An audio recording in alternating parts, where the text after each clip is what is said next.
Hi! Hello! Shalom!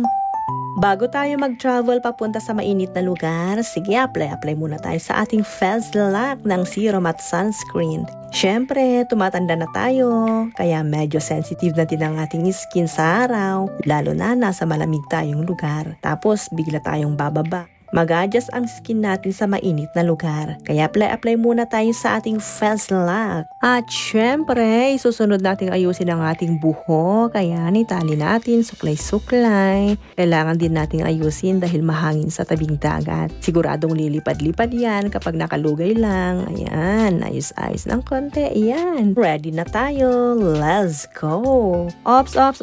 Kunin pa natin ang bag kasi nandyan ang mabubot natin saan man tayo magpunta. Hindi pwedeng iwan natin yan. Ewan ko ba kapag ang babae pag lumalabas parating may nakasukbit na bagyan. Pero teka, kailangan muna natin maggasolina bago tayo mag-travel. Kasi ang sasakyan, hindi naman yan tatakbo kung gutom o uhaw. Parang tao din lang, di ba? Kailangang busog parate para laging may energy saan man makarating. Ay, sarap din lumabas paminsan-minsan para magmuni-muni. Eto na nga, nakarating na tayo sa Agoo.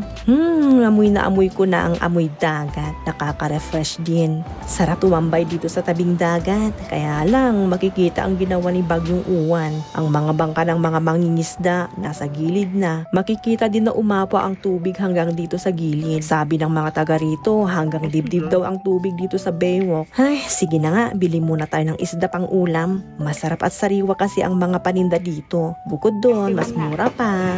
Ay, kaya mo ato, ay, natangan na ka no ato sidam.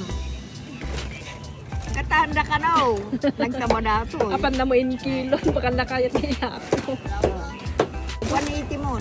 Ay naku, pasensya na ate ha. Bibilhin na namin yung isda na pang ulam ata ng kasama nyo. Peace! Di raw pang benta. Pero dahil nagustuhan kong bilhin, ayun, binenta na. Salamat ate. Eto, upo-upo muna tayo dito sa tabing dagat. Nakikiosyoso din sa mga taga dito na kilala na din natin. Nagpapalipas tayo ng oras habang lumalanghap ng sariwang hangin. Sarap ng kwentohan habang nagpapalipas ng oras. Ang daming kwento tungkol sa nagdaang bagyo.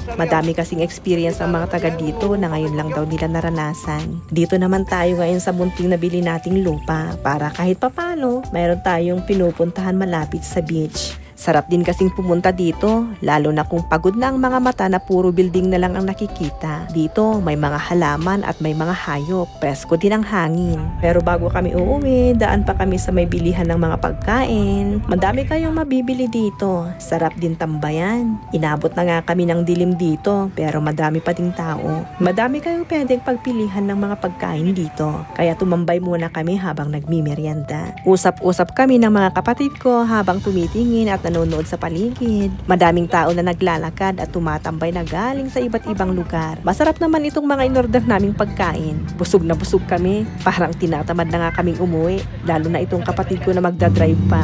Hirap na hirap naming ubusin ang mga inorder namin. Order kasi kami ng order, kaninang gutom pa kami. Akala namin madali lang ubusin. Pero ang bilis naman kaming nabusog. Kaya hinay-hinay lang hanggang maubos. Sayang din kasi kung di namin uubusin. Hirap kayang kitain ang perang pambili. Diba? Konti na lang, mauubos ko na to. Di bale, masarap naman. Crunchy pa. Sana kumuha din ako ng pang-jogging para mag-jogging din sa baywalk. At syempre, bago umuwi, pinaliguan pa namin itong si buddy namin para laging presko. Parang tao din lang naman ang sasakyan na kailangan niyang maligo para naman pogi at presentable parate. O, diba? Ang pogi na Satisfying din magpaligo ng sasakyan dito. Lakas ng pressure ng tubig. Kaya up to sawa naming pinaliguan itong sasakyan. Ang ganda ng tingnan sarap sumakay. Pero syempre, kailangan na naming tapusin magpaligo para makauwi na kami ng Baguio. Madilim na talaga uwian na. Bye!